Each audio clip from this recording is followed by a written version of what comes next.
identifier, enrôler puis mettre à la disposition de l'armée régulière, ce sont là quelques étapes par lesquelles vont passer les ex-combattants qui doivent être réinsérés.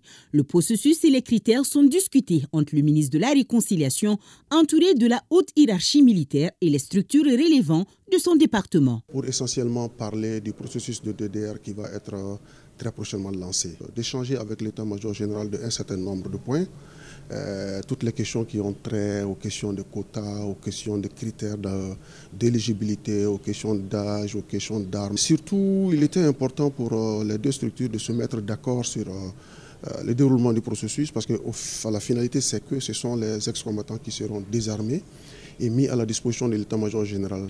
Ils sont au total 3000 ex-combattants.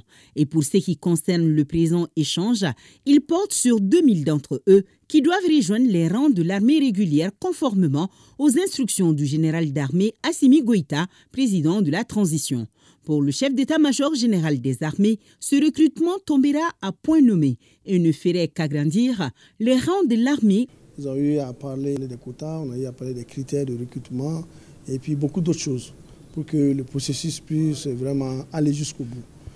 La question du recrutement spécial, je pense que c'est ce qui me concerne beaucoup, c'est de recruter des hommes de rang. Surtout que la finalité de tout ce processus, c'est que l'état-major général des armées, à travers le ministère de la Défense, va bénéficier de 2000 combattants.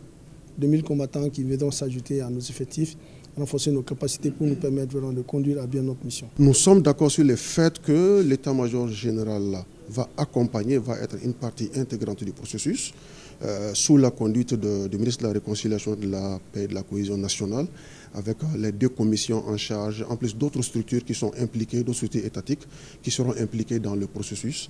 Mais aussi, au-delà de cet accompagnement, alors des échanges vont continuer à être menés entre l'état-major général et les commissions en vue de peaufiner le déroulement du processus. Il faut noter que le ministère de la Réconciliation, de la Paix et de la Cohésion nationale est chargé du processus de démobilisation, désarmement et de réinsertion, communément appelé DDR.